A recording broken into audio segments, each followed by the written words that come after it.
Samajwadi party के नेतागण आजकल हिंदू मंदिरों, हिंदू राजाओं और हिंदू धर्म ग्रंथों पर लगातार निशाना साध रहे हैं।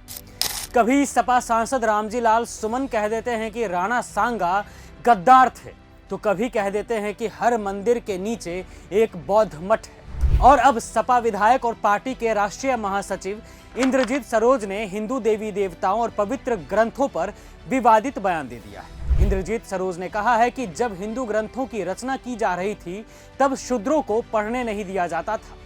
अगर वे पढ़ लेते तो उनकी आंखें फोड़ दी जाती थी, सुनने की कोशिश करते तो कान में शीशा पिघलाकर डाल दिया जाता था, अगर बोलने की कोशिश करते थे शूद्र तो उनकी जीभ काट ली जाती थी। सुनिए सपा विधायक ने जो कहा है। गीता की रचना हो, चाहे महाभारत की रचना हो, चाहे वाल्मीकि कृत रामायण की रचना हो, चाहे रामचरित मानस की रचना हो, उस समय भारत में शूद्रों को पढ़ने का अधिकार नहीं था।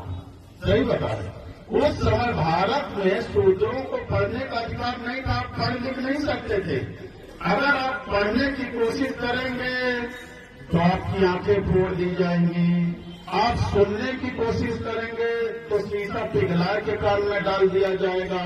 अगर जीभ से आप उच्चारण करेंगे तो जीभ आपकी काट ली जाएगी। ये व्यवस्था थी भारत के अंदर। इंद्रजीत सरोज यही नहीं रुके, उन्होंने हिंदू देवी देवताओं को लेकर भी विवादित बयान दे दिया है और कहा है कि हिंदू देवी देवताओं और मंदिरों में कोई ताकत नहीं है। अगर ताकत होती तो जब मुस्लिम आक्रांता यहाँ लूटपाट कर रहे थे तो हमारे देवी देवता क्या करते रहे? वो उन्हें श्राप दे सकते थे। इसका मतलब है कि उनमें कुछ कमी है। हमारे देवी देवता उतने ताकतवर नहीं थे। महमूद गजनबी अफगानिस्तान से आया और सोमनाथ मंदिर में 17 बार लूटपाट मचाई। मोहम्मद बिन तुगलक अरब से इस देश में आया और सब कुछ लूट लिया। अगर हिंदू देवी देवताओं और मंदिरों में ताकत होती तो उन लुटेरों को श्राप दे देना चाहिए था। मुसलमान अंधे हो जाते, भस्म हो जाते, लूल्हे लंगड़े हो जाते, अपाहिज हो जाते। सुनिए। भारत के मंदिरों में ताकत होती तो मोहम्मद बिन कासिम आया होता। भारत के मंदिरों में ताकत होती तो महमूद गजनबी आया होता। भारत के मंदिरों में ताकत होती तो मोहम्मद घोरी आया होता और इस दुर्ग को लूटने का काम न किया होता। इसका मतलब मंदिरों में ताकत नहीं थी। सपा विधायक इंद्रजीत सरोज ने यूपी के सीएम योगी आदित्यनाथ के ढोंग को भी लोगों के सामने रखा और कहा कि अगर मंदिरों में ताकत होती तो आज बाबा हेलीकॉप्टर पर बैठकर सफर नहीं कर रहे होते। साफ है कि सत्ता के मंदिर में ताकत है, देवी देवताओं के मंदिर में नहीं। सुनिए। ताकत है तो सत्ता के मंदिर में ताकत है कि बाबा अपना मंदिर छोड़ करके आज सत्ता के मंदिर पर विराजमान है, हेलीकॉप्टर पर चलने का काम करते हैं।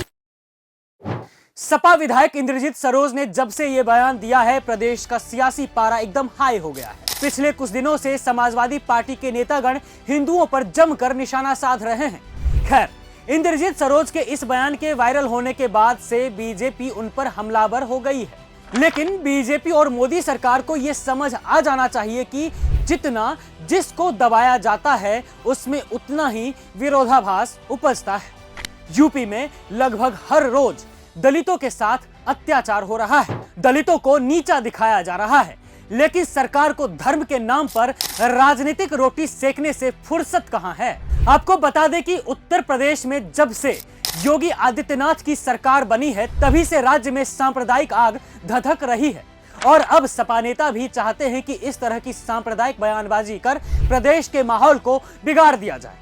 पर एक बात सच है कि इस तरह की चीजों से किसी को कुछ भी नहीं मिलने वाला है।